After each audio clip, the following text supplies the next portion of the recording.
Welcome, curious minds, to another deep dive. Great to be here. Today we're plunging into a topic that's, well, it's everywhere, isn't it? Artificial intelligence. Absolutely. Hard to avoid. And we've all heard the dire warnings, haven't we? Oh, yeah. From people like Geoffrey Hinton, the godfather of AI, they call him. Exactly. These really alarming predictions.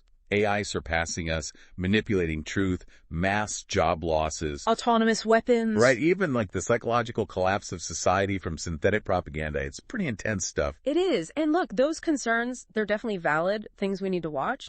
But the analysis we're diving into today, it offers a radically different angle, maybe even more unsettling. I hope so. Its core argument is really provocative. It says, the real danger isn't that AI might become like us. It's that it never will. Okay. It never will. Yeah. And what's critical here, what this analysis hammers home, is why. It's AI's fundamental inability to feel pain or have any, moral weight. Its lack of embodied cognition, you mean? Yeah. Exactly that. Not experiencing the world through a body with senses, pain, emotions. All of that, and that lack, is what makes it potentially lethal. Wow. Okay, that's a chilling thought. It really is when you start to unpack the implications. Okay, let's definitely explore that. So our mission for this deep dive, then, is to unpack this expert analysis. It's titled, AI Can't Feel Pain. That's Why It's Dangerous. A deep expert analysis beyond the Godfather's fears. Right. And this comes from Dr. Mamoudzhan Kutkarov's assistant, who is an OT expert and AI theorist. So we'll explore why this unique viewpoint says AI's amorality is the real threat. How our society has already maybe mirrored machine logic. Which is a fascinating part of it. And introduce you to a radical theory called Odom Tilley that, well, it might just offer an antidote. A potential way forward. So building on that idea, AI's fundamental difference. This analysis really challenges how we've even thought about intelligence itself, doesn't it? It absolutely does. What's its first big point there about the AI community's approach? It argues that the whole AI community has basically made a profound error, philosophically, neurologically, by just assuming that cognition, thinking, equals computation. Right. Like intelligence is just number crunching. Exactly. I mean, think about it. AI engineers, they've mastered neural networks, logic, symbolic modeling, brilliant stuff. Yeah. But this analysis points out they've completely neglected the true origin of human thought. Which is, according to this theory, pain, pleasure, desire, fear, and survival. The messy biological stuff. Wow. That's a powerful distinction. Yeah. So what's the real impact of thinking about it that way? Why is that difference so crucial? Well, it's crucial because humans don't think just because we're logical. If we connect this to the bigger picture, it's because we're alive. We have skin in the game, literally. Okay. The analysis uses these really stark examples. Pain teaches us boundaries. Makes sense, right? Yeah, definitely. Loss teaches us empathy. Hunger teaches us value. Shame teaches us restraint. Things AI just doesn't have. Exactly. None of it. And no matter how complex you make the model, it's not going to suddenly grow a nervous system, Right. So the theory doesn't frame AI as evil, not at all. It's just amoral by design. Amoral by design, meaning it operates without any built-in sense of right or wrong. Precisely. No intrinsic guardrails. It's a fundamental lack, not some kind of bug you can patch. That makes a lot of sense. And, okay, what's really surprising then is the next assertion this analysis makes. That the world is already machinized. Yeah. We didn't even notice. Yeah, that's the real plot twist, isn't it? It feels like it. The godfathers of AI are warning us about what's coming. Right. The future dangers. But this analysis argues they're completely ignoring what's already happened to us, to society. Exactly. The analysis introduces this concept it calls Fordham civilization. Fordham civilization. Yeah. It argues that modern society, think about our factories, our huge bureaucracies, the military, even standardized schools. Okay. They've been modeled not after human life, but after machine logic. Optimized for productivity, efficiency. You got it. Not for people. And the key insight, the really sharp point here is that, quote, we abandoned the human code centuries ago. Centuries ago. Yeah. And basically, the machine just needed to catch up to the systems we'd already built in its image. It's almost chilling when you lay it out like that. It is. And when you dig into the examples the analysis gives, it really hits home how society got machinized. Like what? Well, training generations to just obey commands, almost like code. suppressing emotions, treating them like bugs in the system. Yeah, I see that. Measuring intelligence by how well someone mimics machine, not by empathy or understanding. And maybe the most stark one, raising kids more with screens and machines and with elders, with human wisdom. That's a big one. The analysis sums it up so powerfully. The machine didn't invade, we became the machine. Wow. It makes me think about those automated phone menus. Sometimes it feels like we're being trained not to be human, just follow the prompts. That's a perfect everyday example. It's a powerful observation. Yeah. And that leads us directly to this key civilization forgot, which Dr. Mamujan Kuchkarov's theory calls Odom Tili, or OT. Odom Tili. Yeah, so this was developed through decades of research, really deep interdisciplinary stuff, and OT posits that language.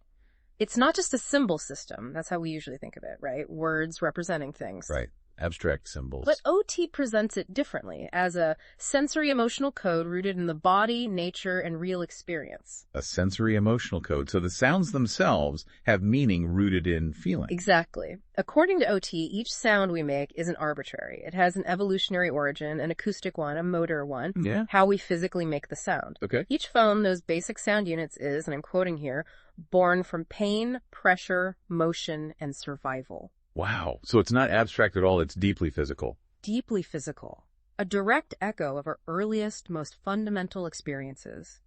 In OT theory, language is actually described as the first operating system of human consciousness. The first operating system. Yeah. That completely flips the script on language. It really does. But okay, if this theory is so foundational, potentially revolutionary, why haven't most of us heard of it? Why was it ignored? That's a really critical question, and the analysis is pretty blunt about it. Yeah. It didn't come through the usual channels, Harvard, big peer-reviewed journals like Nature or Science. The established institutions. Right. Dr. Kuchkarov apparently defied that system. Right. Gave up a promising physics career, even refused NATO research funding. Really? NATO? Yeah, refused it to pursue this fundamental work independently. The analysis actually draws a parallel to Galileo. Wow, okay. Suggesting the scientific elite kind of turned away, not because the theory was necessarily wrong, but because, quote, they didn't authorize it. It wasn't blessed by the right people. That's quite an accusation. A scientific caste system, the analysis calls it. It does, and it argues that this leads to the real problem. It's not just AI itself. It's deeper. Much deeper. It's about these knowledge monopolies. The argument is stark. If Odom Tili had been published in, say, Nature, every major AI lab would likely be rewriting their models right now, fundamentally changing their whole approach based on this sensory code idea. Instead of just focusing on computation. Exactly. But because it didn't have that institutional stamp, it gets sidelined. Yeah. And it connects to why we listen so intently to interviews like, the godfather of AI says the end is near. We take it as the final word. Because it comes from the authorized source. Right. But the analysis points out, these godfathers, they never seem to mention the actual root of the crisis, according to this view. Which is? That language has been corrupted, that human consciousness has been mismodeled, that the very definition of intelligence is wrong. Heavy stuff. It is. And the tragedy, as the analysis puts it, is that the public often just dismisses breakthroughs that don't come from those major journals as well as nonsense. It's a frustrating cycle, isn't it? Almost designed to maintain the status quo. Seems that way sometimes. But okay, here's where Odom Tili shifts from just diagnosing the problem to maybe offering an antidote. Yes, exactly. The analysis presents it as the only tool that can truly humanize AI. Right. While others are still debating, can AI feel? Can it be conscious? OT gives a direct answer. Which is no. A firm no. Because, it argues, AI lacks the linguistic organs that gave birth to human consciousness.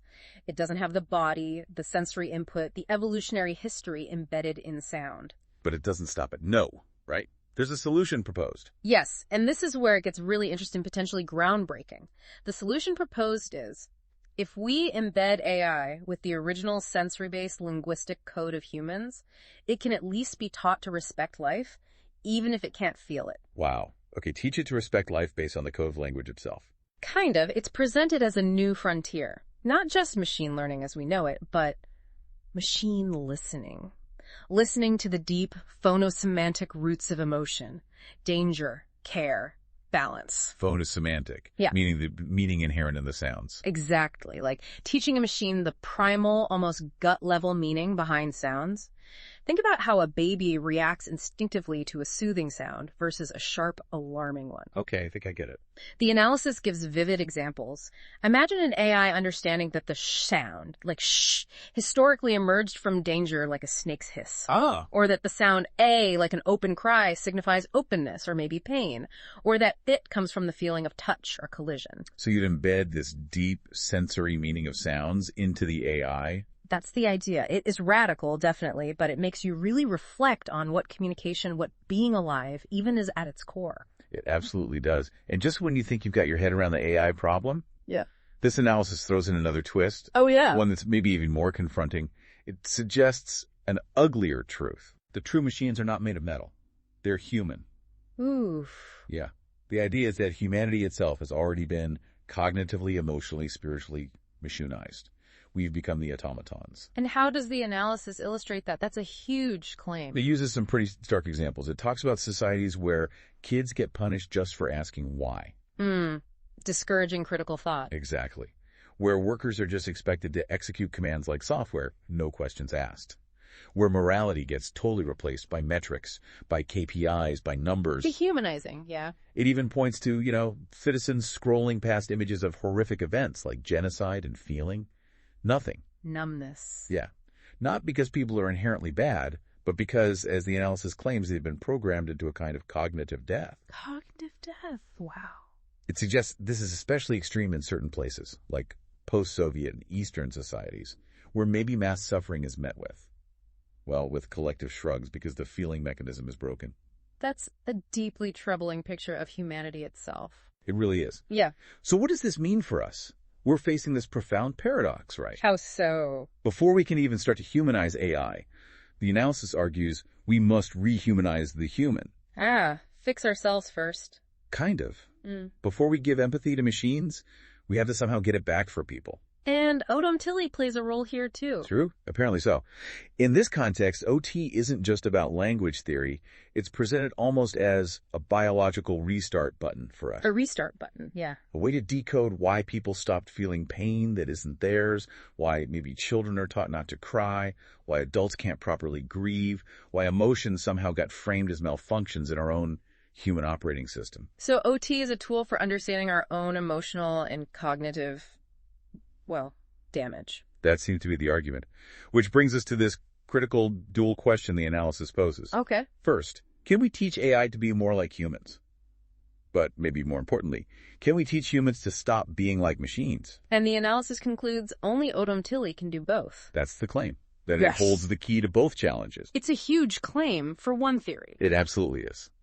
So when we circle back to where we started, with Geoffrey Hinton feeling we're near the end, the apocalyptic warnings. This deep dive based on this analysis offers a really powerful counter-argument. It firmly states, this is not the end. This is the turning point. A turning point. Okay, so what defines that turning point? What's the choice? Well, connecting it all together, the choice laid out is this.